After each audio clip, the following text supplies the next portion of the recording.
Muy bien, bueno, pues vamos a continuar nosotros con este capítulo 10 de 1 Corintios para terminarlo, porque resulta que nos quedamos en el versículo 12 y vamos a ver hoy del versículo 13 hasta el 33. Y yo puse un título a este capítulo, tratando de en ese título poner el tema principal que yo considero que se trata en él. Y le llamé Huyamos de la idolatría y vivamos para la gloria de Dios.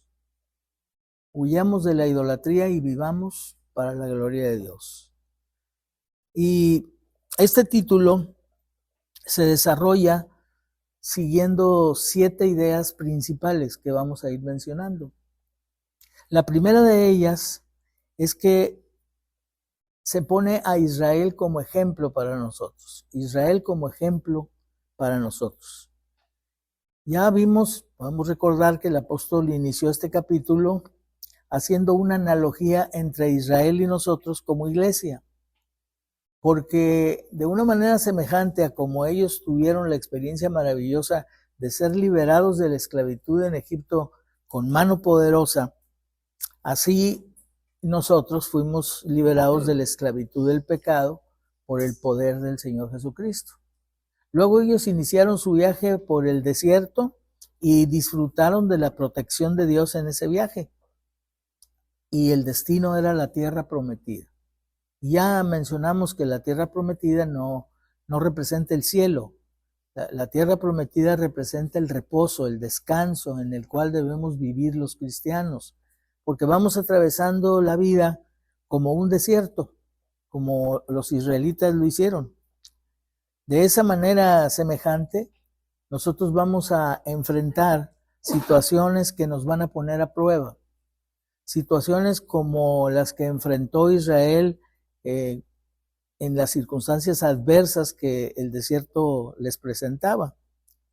Pero no obstante que Dios se manifestó y que se manifestó poderosamente a su favor para liberarlos en Egipto y protegerlos en el desierto, dice la Escritura que de la mayoría de ellos Dios no se agradó.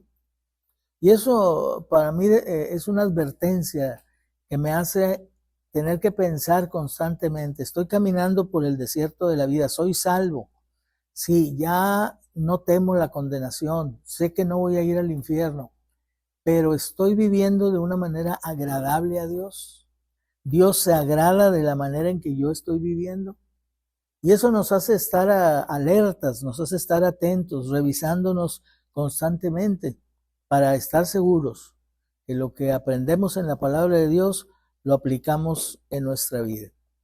Porque así como ellos tuvieron experiencias muy favorables en el desierto con aquellas adversidades que el Señor les fue resolviendo una por una, sin embargo, no entraron en la tierra prometida. Y no entraron, dice la Escritura, por incredulidad. Y lo mismo puede sucedernos a nosotros, ¿no?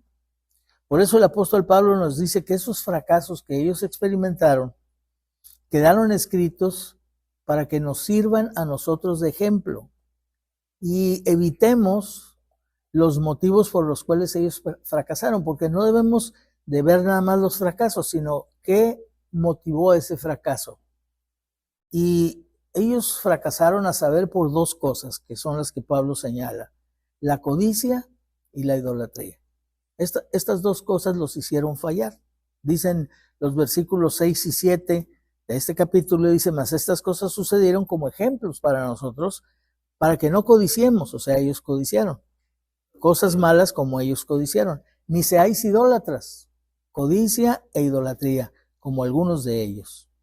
Las experiencias negativas de Israel que el apóstol Pablo anotado en esta carta, dicho por él mismo, son ejemplos para nosotros, para que no codiciemos cosas malas como ellos codiciaron, ni seamos idólatras.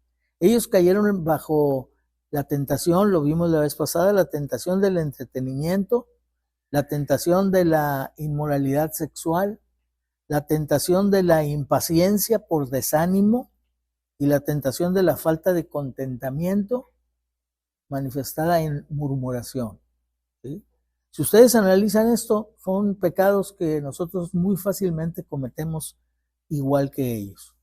La advertencia a no caer en codicia e idolatría como ellos nos indica que las tentaciones que nosotros vamos a enfrentar son semejantes a las que ellos enfrentaron. Y se espera que nosotros no caigamos en la tentación. Ser tentados no es pecar. Pecar es caer en la tentación. La tentación la podemos definir como una propuesta de Satanás. O sea, a través de algo que vemos, a través de algo que oímos, a través de algo que estamos experimentando, Satanás nos propone algo, como cuando lo hizo con Jesús. Di que estas piedras se conviertan en pan, es una propuesta de Satanás. Una tentación para Jesús que tenía 40 días y 40 noches sin comer, sin probar alimento. Entonces era una tentación fuerte. Satanás sabe dónde tentarnos. Satanás va a los puntos débiles que tenemos. Entonces tenemos que tener mucho cuidado, identificar que las tentaciones son propuestas de Satanás y decirle no, Satanás, y tener siempre una respuesta de acuerdo a la palabra de Dios, que fue lo que el Señor Jesucristo hizo. Sí, también dice la palabra de Dios, no solo de pan vivirá el hombre. Entonces, yo me sostengo con el poder y la fuerza de Dios, aunque no haya probado alimento. Y así fue rechazando una por una las propuestas del diablo. Y aquí lo maravilloso es que Pablo, aparte de decirnos, ustedes tienen un ejemplo a seguir. Ese ejemplo es el ejemplo de Israel, para que ustedes se cuiden y no caigan en las cosas que ellos cayeron. Pero hay otra cosa muy importante que opera a favor de ustedes. Y esto es lo que yo llamo una promesa cuádruple de Dios, que sería la segunda idea en el desarrollo del tema. Una promesa cuádruple. Dice el versículo 13, y esta es la primera parte de la promesa: no os ha sobrevenido ninguna tentación que no sea humana. O sea, las tentaciones que nosotros padecemos son las mismas que padeció Israel y son las mismas que padecen los cristianos en todo el mundo. No hay tentaciones que nos vengan a nosotros que sean sobrehumanas, que vayan más allá de la capacidad humana o que vengan de otra parte y en circunstancias que nosotros no conocemos o no enfrentamos o no podemos enfrentar o no dominamos, etc. No os ha sobrevenido ninguna tentación que no sea humana. Segundo lugar, segunda parte de la promesa cuádruple de Dios: fiel es Dios. Dios es fiel. Nosotros somos los que cuando caemos en infidelidad a Dios, somos infieles, pero Dios es fiel, dice la Escritura. Él no se puede negar a sí mismo. Parte de su carácter es la fidelidad. Si Él fuera infiel, estaría en contra de su propio carácter. Se estaría negando a sí mismo. Entonces tenemos que confiar. Viene una tentación, yo me acuerdo que es humana. Es una tentación como cualquiera que sufre otro creyente. Dios está conmigo y Él es fiel. Y tercero, no me va a dejar ser tentado más de lo que pueda resistir. O sea, tenemos límites diferentes. Una persona tiene cierta capacidad de resistir una tentación y otra persona, otro creyente, tiene otra capacidad mayor o menor. Pero la promesa es que Dios no deja que la tentación sobrepase nuestra capacidad de resistir. Y eso es una bendición. Es como dos luchadores que se van a enfrentar y hay una comisión de box o de lucha que ve que los dos tengan el mismo peso, ¿sí? Porque si no, pues sería una ventaja que uno tendría sobre el otro. Entonces aquí dice, yo sé la fuerza, dice Dios, con la que Satanás te va a tentar, pero conozco tu resistencia y no voy a permitir que él vaya más allá de lo que tú puedes resistir. Tercera parte de la promesa. Y la cuarta parte, sino que dará también juntamente con la tentación la salida. O sea que aparte, fíjate una cosa muy importante, En las tentaciones no necesariamente son para enfrentarlas y luchar contra ellas. Más bien son para buscar la salida que Dios tiene para por ahí escapar. Esta promesa cuádruple de Dios que Pablo comparte, sin embargo, no nos libera de responsabilidad. No es para que digamos, bueno, Él me dará la victoria aunque yo no haga nada, ¿verdad? Aunque yo simplemente esté esperando las cosas, Dios se va a encargar. Por el contrario, Él espera que ante estas dos cosas que Él ha presentado, el ejemplo de Israel y esta promesa cuádruple, Él espera, en tercer lugar, que tengamos una reacción como cristianos sensata. Yo me preguntaría, ¿qué reacción tienes tú a las verdades de la palabra de Dios que hemos estado considerando en esta epístola a los Corintios? ¿Cuál ha sido tu reacción? ¿Cómo reaccionas a lo que Dios te enseña? ¿Reaccionas con indiferencia? ¿Lo dejas a un lado? ¿Lo tienes nada más como conocimiento? ¿O lo aplicas a tu vida? Por eso la pregunta que hicimos en Eclesiastés, ¿qué has encontrado que aplicaste a tu vida o que has aplicado a tu vida? Porque esa es la clave del éxito en la vida cristiana. Conocer la palabra de Dios, pero aplicándola, para aplicarla a nuestra vida. No para incrementar nada más el conocimiento. Entonces se espera de nosotros una reacción sensata, dice el apóstol Pablo. Dice el versículo 14, por tanto, esto es un conectivo. Siempre que ustedes lean la Biblia, traten de ver si la idea que viene desarrollando de arriba continúa, de qué manera continúa, o si termina y se inicia una idea diferente. Y entonces ahí ya es donde podemos nosotros mejor entender lo que Dios nos está diciendo. Por tanto, esto es un conectivo lógico consecutivo, cuya función principal es introducir el efecto o el resultado o la conclusión de lo que se dijo antes. Entonces, por esto que dije, por este ejemplo de Israel, por esta promesa cuádruple que Dios nos hace, por eso, amados míos, huid de la idolatría.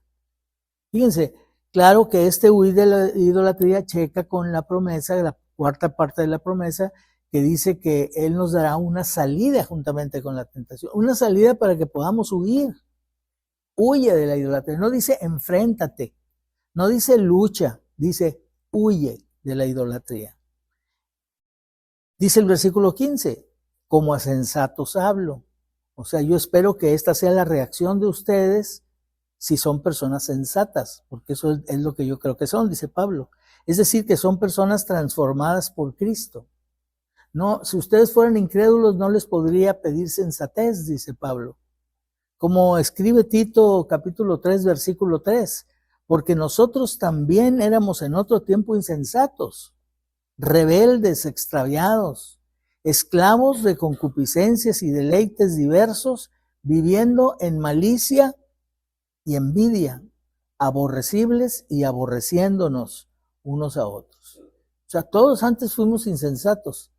En Cristo Jesús, Él nos ha dado sensatez. La gente que no tiene a Cristo oye la palabra de Dios y dice, no, están locos estos, o sea, no, esto no se puede vivir en este mundo. Si tú vives así, todos te van a aplastar, todos se van a aprovechar de ti, no vas a llegar a ninguna parte. Al incrédulo no le parece sensato lo que Dios dice.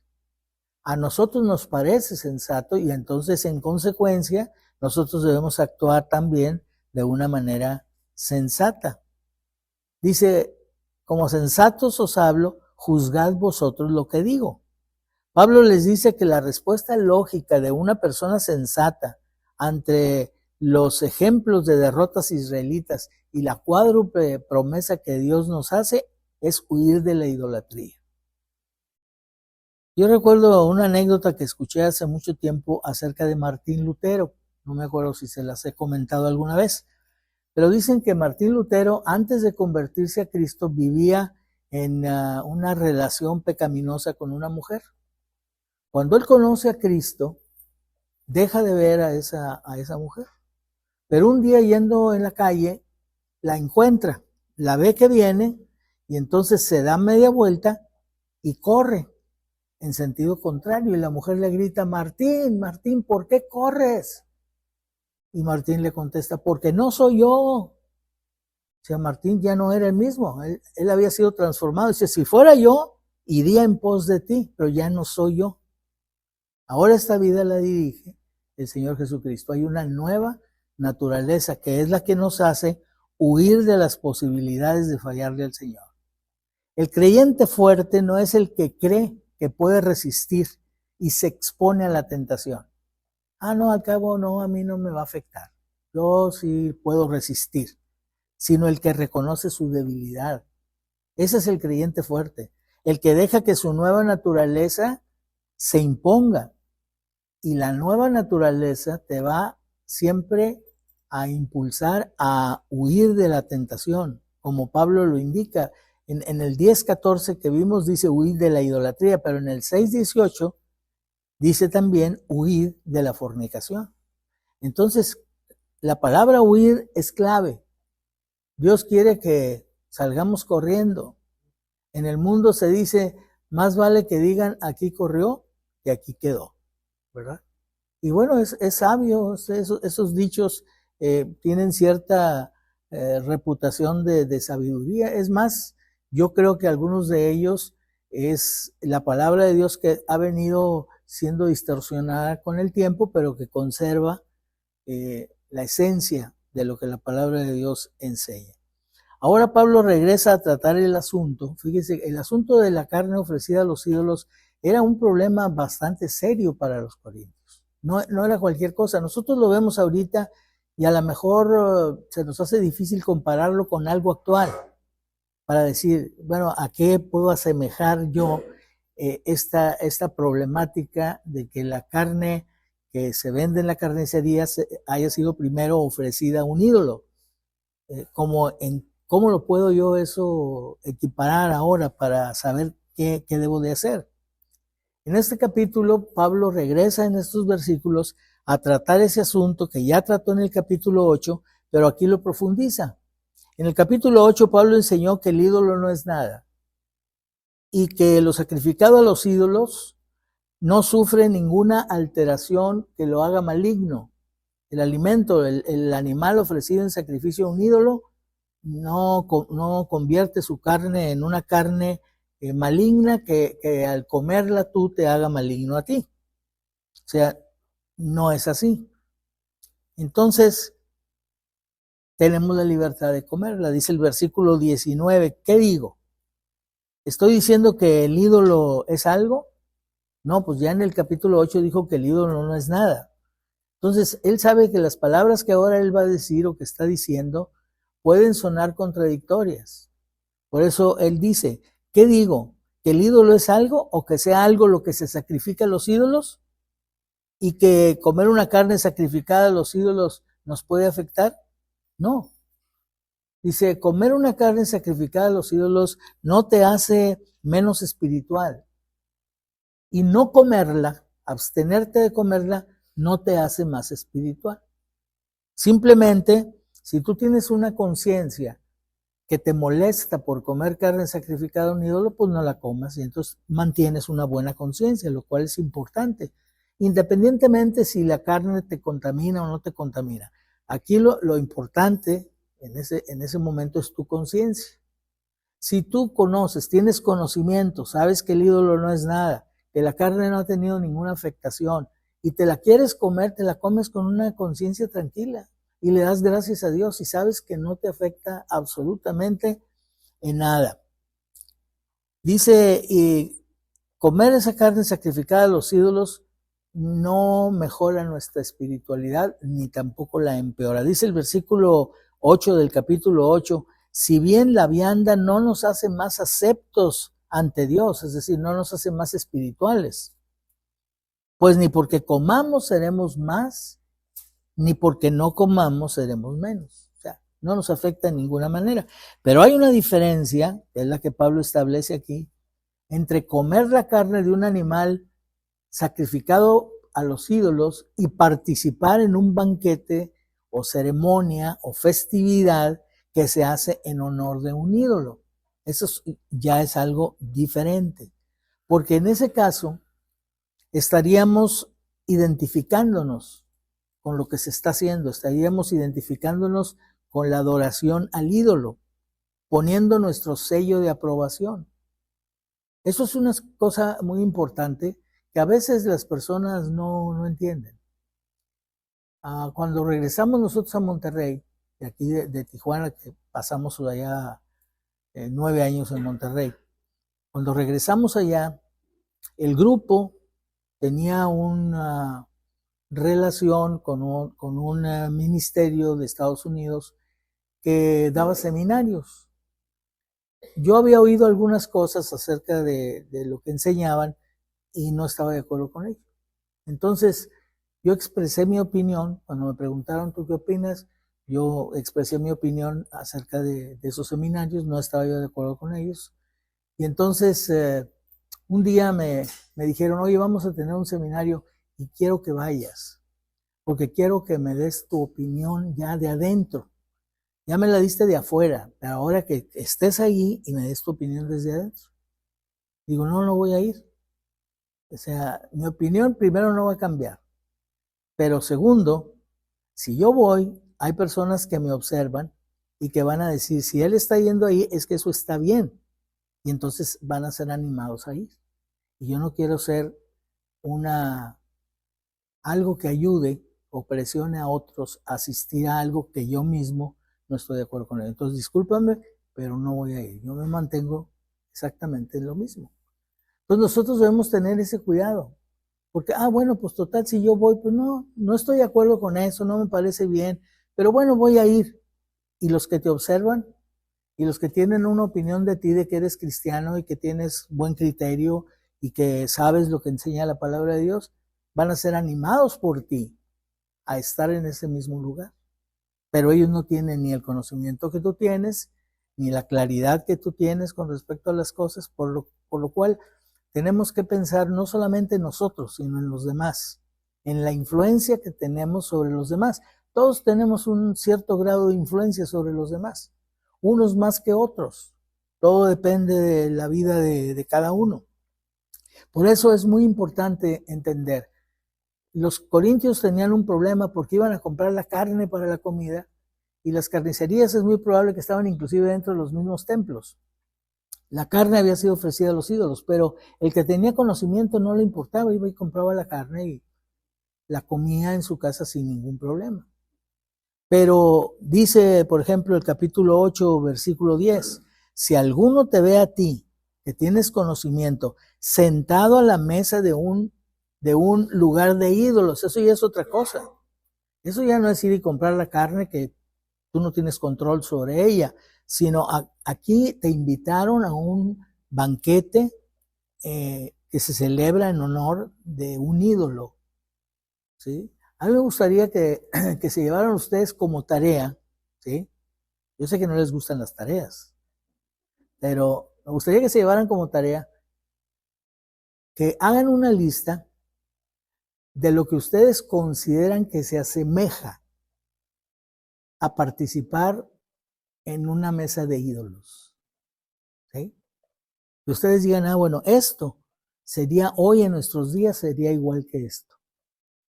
Y si lo identificas, dices, entonces yo no voy a participar en esto, porque aplico la enseñanza que tengo en la palabra de Dios de que no debo estar sentado a la mesa en un lugar de ídolos. Dice, ¿a quién afecta sobre todo esto? Afecta la conciencia de aquel que es débil. Y lo probable es que sea estimulado a hacer lo que su conciencia le dice que no haga, pero por tu influencia lo va a hacer y para él va a ser un pecado. Pablo entonces pone como ejemplo de lo que él está diciendo la cena del Señor, llamada también la mesa del Señor. Si participas de ella, te declaras partícipe del sacrificio de Cristo. Esta es la cuarta idea que desarrolla el capítulo. Dice el versículo 16, la copa de bendición que bendecimos, ¿no es la comunión de la sangre de Cristo? Al tomar el jugo de la vid, ¿no nos estamos declarando partícipes de la sangre de Cristo? Estamos diciendo, sí, yo creo en el sacrificio de Cristo, su sangre me lavó de todos mis pecados y tomo este jugo de la vid como representativo de la sangre que Él derramó a mi favor. Te haces partícipe. Tener comunión es compartir, es estar juntos en algo. Dice, si tomas la cena del Señor, cuando tomas la copa, estás mostrando tu participación en el sacrificio de Jesucristo. Al tomar el pan, dice, no es la comunión del cuerpo de Cristo, o sea, obviamente el sacrificio de Jesucristo se menciona siempre como su cuerpo que fue ofrecido, su sangre que fue derramada. Entonces, cuando tomamos el pan y el jugo de la vid en la cena del Señor, estamos declarando que somos partícipes del sacrificio del Señor Jesucristo. Dice el versículo 17, siendo uno solo el pan, nosotros con ser muchos somos un cuerpo, pues todos participamos de un mismo pan. Participar de la cena del Señor nos hace partícipes, nos muestra que somos partícipes del sacrificio de Cristo, pero que somos partícipes también de todos los que participan con nosotros en la cena del Señor. O sea, somos partícipes de la iglesia, que somos muchos creyentes, pero la iglesia es una sola, es un solo cuerpo nada más. Los que participamos de la mesa del Señor somos muchos, pero el pan es uno solo. Y todos participamos de Él, declarando y estableciendo que tenemos comunión con Cristo, a quien el pan representa.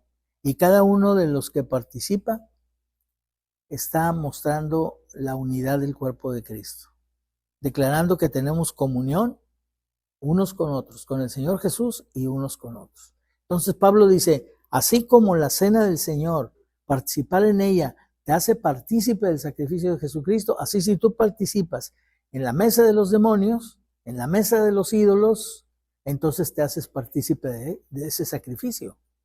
Ya no es como comprar la carne en la carnicería. Eso es diferente, eso no te afecta. Pero ya tú participar, estar sentado ahí en la mesa en donde se celebra un banquete en favor de un ídolo, te hace partícipe. Que esa es la quinta idea que desarrolla. Comer te hace participar. Y te pone algunos ejemplos. Versículo 18. Mirad a Israel según la carne. Los que comen de los sacrificios.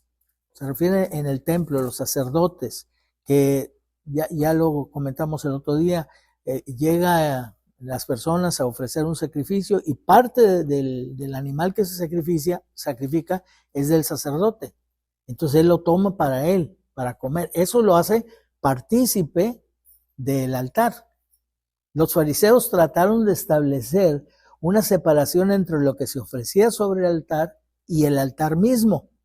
Jesús les aclaró que lo que se ofrece sobre el altar y el altar están estrechamente unidos. Y participar de lo ofrecido en el altar es participar del altar. Fíjense cómo en otro contexto, pero es una analogía de esto mismo, en Mateo 23, 18 y 19, dice Jesús a los fariseos, también decís, si alguno jura por el altar, no es nada. Pero si alguno jura por la ofrenda que está sobre el altar, es deudor. Fíjense. Si juras por la ofrenda, eres deudor. Si juras por el altar, no, entonces eso no es nada. Y dice, necios y ciegos. Porque ¿cuál es mayor? ¿La ofrenda o el altar que santifica la ofrenda? ¿Qué es mayor? Pues ellos, como tenían sus ojos puestos en el dinero, entonces ellos decían, no, pues lo mayor es el dinero. ¿Sí? Dice el Señor, no, están unidos. El dinero del altar está santificado por el altar. Entonces, cuando tú tomas del altar, de la ofrenda, tomas del altar. Cuando juras por la ofrenda, juras por el altar. Ahora, aplicando esto a lo sacrificado a los ídolos, si comes de lo ofrecido al ídolo, te haces partícipe de ese culto. Pablo pregunta, ¿qué significa esto? ¿Qué estoy diciendo? Versículo 19, ¿qué digo pues? O sea, ¿qué estoy diciendo? ¿Que el ídolo es algo? Me estoy contradiciendo porque en el 8 dije que el ídolo no era nada. ¿Que es algo lo que se sacrifica a los ídolos? Dije en el versículo 8 que no, en el capítulo 8. No, dice Pablo. no me estoy contradiciendo con lo que mencioné anteriormente. Antes digo, y voy todavía más allá, para decirles que lo que los gentiles sacrifican, a los demonios los sacrifican, y no a Dios. Y no quiero que vosotros os hagáis partícipes de los demonios. Bueno, si ya el hecho de saber que el ídolo no es nada, hace que el creyente caiga en el error de decir, pues si el ídolo no es nada, pues no hay ningún problema, ¿verdad? Entro a un lugar de ídolos, ¿sí?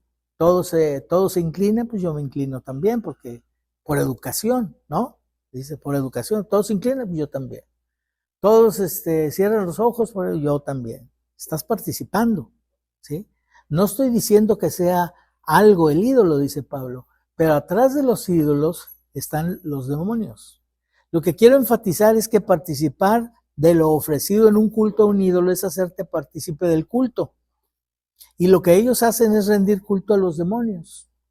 Pablo toma esta enseñanza del Antiguo Testamento. Deuteronomio 32, 16 y 17 dice, le despertaron a celos con dioses ajenos, lo provocaron a ira con abominaciones, sacrificaron a los demonios y no a Dios. Y también el Salmo 106, versículos 37 y 38 dice, sacrificaron sus hijos y sus hijas a los demonios y derramaron la sangre inocente, la sangre de sus hijos y de sus hijas que ofrecieron en sacrificio a los ídolos de Canaán. Entonces, es algo que nosotros no podemos soslayar. Atrás de los ídolos están los demonios. No es algo que podamos pasar por alto. No se trata de educación, se trata de obediencia al Señor y convicción. Porque Dios honra la fidelidad. No permite las mezclas. Las mezclas producen personas indefinidas. Dios lo ilustra en el Antiguo Testamento, pero también en el Nuevo Testamento. Él dice que quiere que seamos fríos o calientes, pero no tibios. Pues tú tienes un agua muy caliente y una fría, le pones fría a la caliente, la mezclas y haces agua tibia. Dice el Señor que a los tibios Él los vomita de su boca. Entonces Dios no admite las mezclas. En el Antiguo Testamento les decía, Él lo ilustró. Por ejemplo, en Deuteronomio 22, 10 y 11. No araréis con buey y con asno. O sea, si vas a arar, pones en la yunta 2 bueyes, pero no pongas un buey y un asno. No mezclas. No te unas en yugo desigual con un incrédulo. Es una ilustración.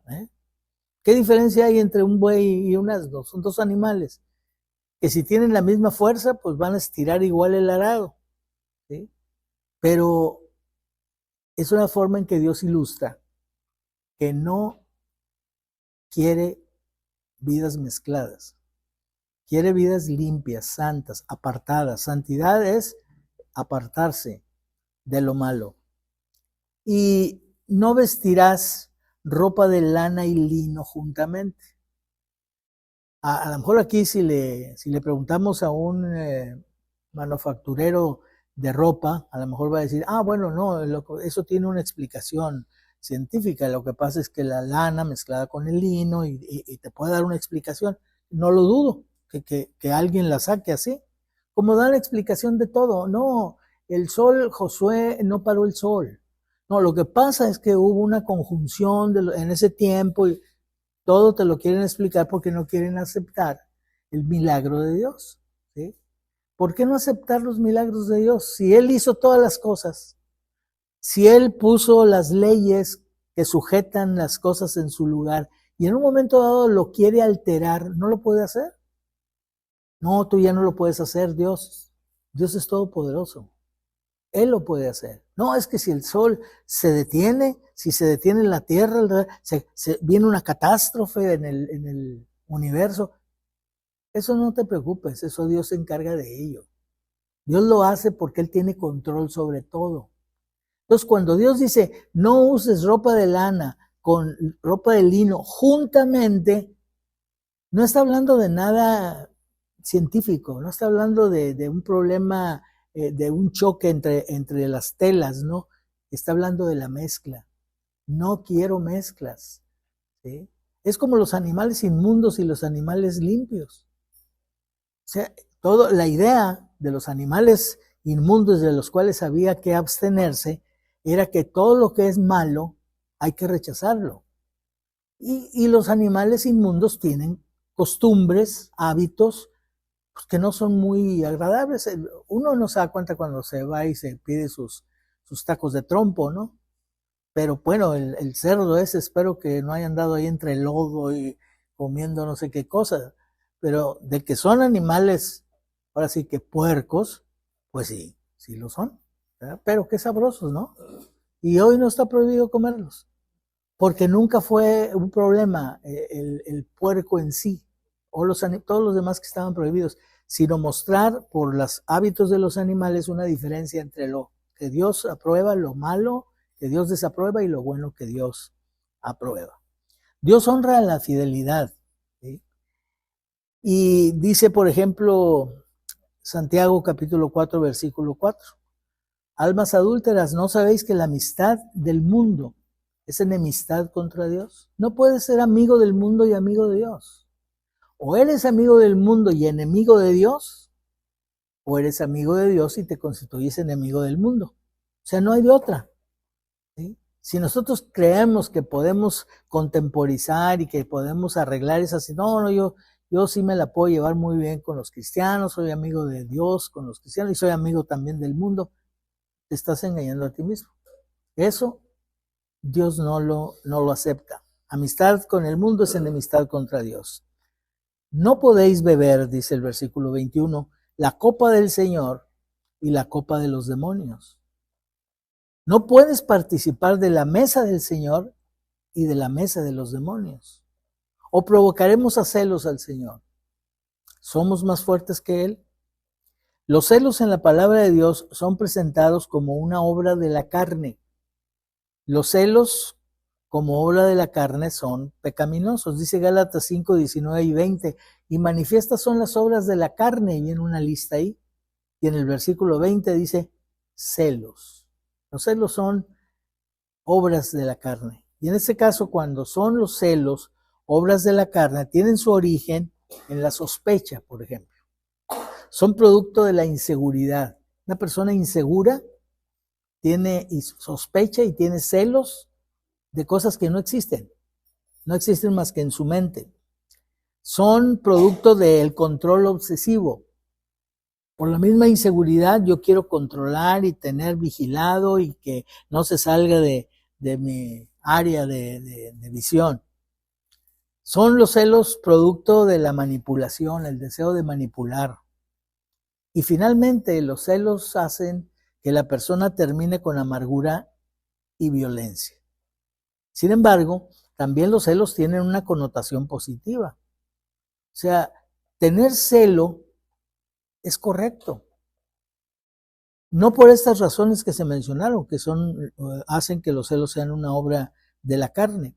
Pero los celos también hablan de un deseo de fidelidad. Pablo dijo a los Corintios en 2 de Corintios 11, versículo 2, dice, porque os celo. ¿Cómo, Pablo, tienes tus celos? ¿Obras de la carne? Dice, os celo con celo de Dios. Pues os he desposado con un solo esposo, para presentaros como una virgen pura a Cristo. O sea, tengo celo de ustedes, es decir, quiero que ustedes sean fieles al Señor. Porque eso es lo que Él espera, porque están unidos con un solo esposo. Por eso dice, oh almas adúlteras, ¿no sabéis que la amistad con el mundo es enemistad contra Dios? ¿Por qué adúlteras?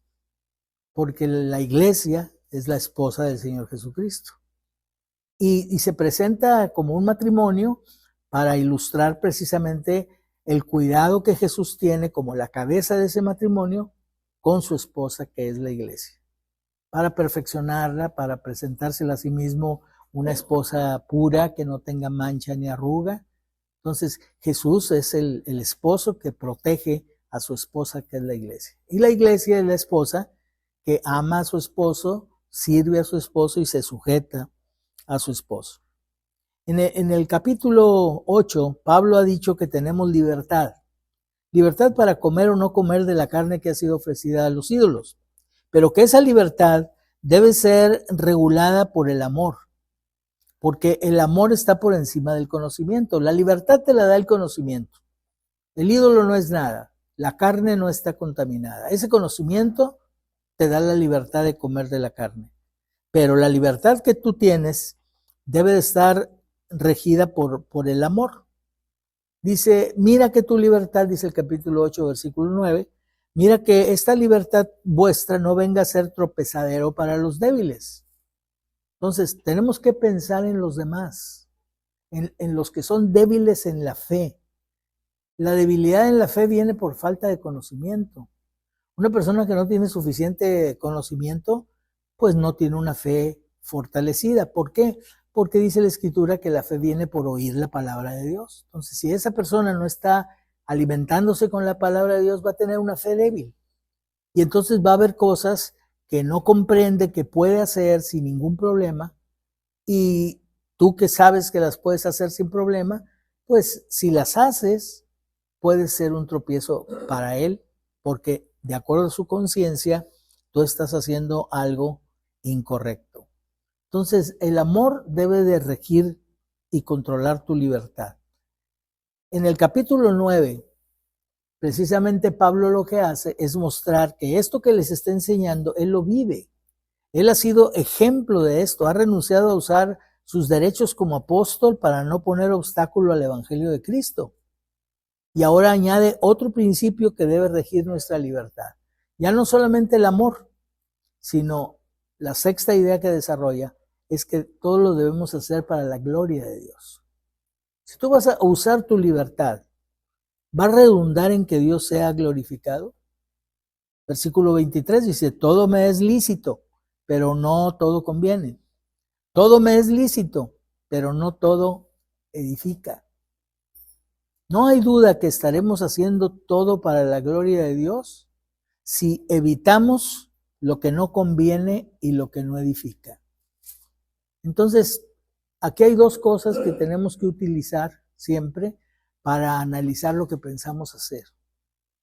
Esto que pienso hacer, ¿conviene? A lo mejor dices, wow, a mí sí me conviene, porque pues yo con esto yo voy a ganar dinero. A ver, pero ¿conviene en cuanto al testimonio para con los que te rodean? ¿Conviene en las consecuencias que puede haber a futuro? ¿Edifica tu vida? ¿Edifica la vida de otro o lo tropieza? Dos cosas que hay que considerar. ¿Lo que hago conviene o no conviene? ¿Edifica o no edifica? Si tú vigilas eso, ten la seguridad de que todo lo que tú hagas va a glorificar a Dios. ¿Por qué? Porque estás evitando lo que no conviene y lo que no edifica. Versículo 24 dice, ninguno busque su propio bien, sino el del otro. De nuevo el amor regulando nuestras acciones, como Pablo lo hizo. En el versículo 33 de este capítulo dice, como también yo en todas las cosas agrado a todos, no procurando mi propio beneficio, sino el de muchos para que sean salvos. Si tú sabes que el ídolo no es nada y que la carne que le fue ofrecida en sacrificio no puede afectar tu relación con Dios, cómprala y no preguntes nada por motivos de conciencia. ¿Qué es lo que dice el versículo 25? De todo lo que se vende en la carnicería, comed, sin preguntar nada por motivos de conciencia. La comes y das gracias al Señor. ¿Por qué le das gracias? Porque sabes que todo viene de Él, que a Él le pertenece la tierra y su plenitud. Si la tierra y todo lo que llena la tierra le pertenece al Señor, dice el versículo 26, porque el Señor es la tierra y su plenitud. Entonces, ¿de quién son los animales? Del Señor. La carne que proviene de los animales, ¿de quién es? Del Señor. Cuando tú lo comes, ¿qué estás comiendo? Algo que recibes del Señor y le das gracias. Entonces no tienes ningún problema. Otra posibilidad que se te puede presentar no es que tú vayas a comprar la carne a la carnicería, que en este caso dice cómprala y no preguntes nada y cómetela. Pero que un incrédulo te invite a comer. De nuevo, come todo lo que te sirvan, dice, sin preguntar nada por motivos de conciencia. Pero si, versículo 27, si algún incrédulo os invita y queréis ir, de todo lo que se os ponga delante, comer sin preguntar nada por motivos de conciencia. 28, mas si alguien os dijere, esto fue sacrificado a los ídolos, si alguien te advierte que aquello que te están ofreciendo para comer fue previamente ofrecido a los ídolos, de nuevo debes dejar que el amor rija tu conducta y no hagas uso de tu libertad. Entonces en ese momento no comas. No la comáis por causa de aquel que lo declaró y por motivos de conciencia. Y vuelve a repetir, porque de la tierra, del Señor es la tierra y su plenitud. Y dice, por motivos de conciencia, dice, la conciencia digo, no la tuya, sino la del otro. O sea, no nada más importa yo tener una buena conciencia, yo debo querer y procurar que mi hermano también tenga una buena conciencia. Entonces yo debo de ayudar a que él tenga una buena conciencia. Y si la forma de ayudar es privándome yo de algo que es lícito, debo hacerlo por amor a él. ¿Sí? Pero fíjense, Pablo vuelve a usar la frase que usó en el versículo 26. En el versículo 26, cuando él dice, del Señor es la tierra y su plenitud, está hablando de la carne. Pero en este versículo está hablando del hermano, no está hablando de la carne. Y dice la misma frase. O sea, si tú cuidas a tu hermano, estás cuidando algo que le pertenece a Dios, porque de Él es la tierra y su plenitud. Este hombre o mujer que tú estás cuidando no tropezar, le pertenece a Dios por derechos de creación y por derechos de redención. Le pertenece a Dios porque Él lo creó, pero le pertenece a Dios porque después de que el diablo se lo arrebató, Dios pagó el rescate, que es la redención, y lo recuperó. Entonces es doblemente suyo. Nosotros somos doblemente de Dios, por creación y por redención.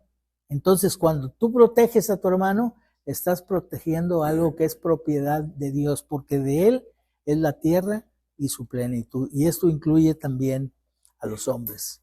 Sin embargo, Pablo se adelanta a presentar un argumento que algunos podrían esgrimir contra su enseñanza, cuando él dice que no lo comas por la conciencia, no la tuya, sino la del otro. Pablo dice, te abstienes para proteger la conciencia de aquel que lo declaró, y entonces es probable que alguien dijera, pues ¿por qué se ha de juzgar mi libertad por la conciencia de otro? Y si yo con agradecimiento participo, ¿por qué he de ser censurado por aquello de lo que doy gracias? Este es un argumento en contra de lo que Pablo dice. Pablo lo presenta porque sabe que habría quienes pensarían así. Y la respuesta contundente es porque antes de hacer las cosas, pensando solo en usar nuestros derechos, como el derecho a la libertad, y en lugar de buscar mi propia satisfacción por encima de todo, es importante que, versículo 31, si coméis o bebéis, o hacéis otra cosa, hacedlo todo para la gloria de Dios. No defiendas el que vas a privarte por la conciencia de otro y que eso te parece injusto. Piensa que estás buscando la gloria de Dios. Quieres que Dios sea glorificado. Y no sería glorificado si tú tropiezas a tu hermano. ¿Cómo estarías buscando la gloria de Dios tropezando a tu hermano? El amor al hermano y la gloria de Dios está por encima de cualquier derecho que tengamos.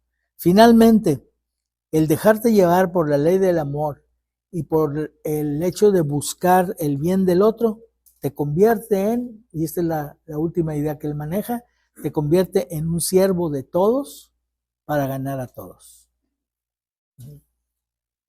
Pablo termina con una última amonestación, señalando que debemos de tener cuidado por todos. Debemos cuidar a judíos, a gentiles y finalmente a la iglesia de Dios. No estamos nada más pendientes del bien de la iglesia, eso es bueno, obviamente, pero también tenemos que pensar en los incrédulos, sean judíos o sean gentiles, aunque no estemos de acuerdo con lo que ellos realizan. No seáis tropiezo ni a judíos ni a gentiles, ni a la iglesia de Dios. Tropezar a judíos o gentiles sería obstaculizar su salvación. Tropezar a la iglesia es obstaculizar su crecimiento numérico y espiritual. Finalmente, el versículo 33 dice, como también yo en todas las cosas agrado a todos. Esto no significa hacer lo que los demás quieran, pasando por encima de nuestras convicciones, que están fundamentadas en la palabra de Dios. Esto significa adaptarnos, no buscando la controversia, sino agradar por empatía y por servicio. Fíjense, hay cosas que uno se viene dando cuenta después, pero yo tuve una experiencia de empezar a darle estudios a una persona en su casa. Y cuando llegué a su casa, cuando llegamos, porque Pati me acompañaba, había una mesa llena de botellas de vino. Y había también una imagen, por ahí un ídolo. Y yo no puse atención en nada de eso. Puse atención en enseñar la palabra de Dios, en contestar las preguntas que la persona tenía. Pasaron los años y las botellas se fueron desapareciendo de la mesa, hasta que la mesa quedó vacía. Y el ídolo aquel que estaba ahí fue desapareciendo también y de pronto ya no estaba. Y un día esta persona dijo, si cuando Héctor vino a la casa me hubiera dicho algo al respecto, yo no lo hubiera recibido. Eso es adaptarte. No es estar de acuerdo, pero tienes simpatía, tienes empatía por la persona, la respetas, porque lo importante para ti es sembrar la palabra y edificarla. Lo demás vendrá solo. Si la persona conoce al Señor, lo demás viene solo. Entonces, dice el apóstol Pablo, yo también en todas las cosas agrado a todos. ¿Para qué? No procurando mi propio beneficio, sino el de muchos para que sean salvos. Pablo respaldaba su enseñanza con el ejemplo. No les está pidiendo a los creyentes nada que él mismo no viviera. Esa congruencia que debe existir entre lo que enseñamos y lo que vivimos siempre llevará el fruto que glorificará a Dios. Entonces podemos cerrar este capítulo diciendo, vivamos lo que aprendemos que es la voluntad de Dios. Huyamos de la idolatría y vivamos para la gloria de Dios. Que Dios los bendiga.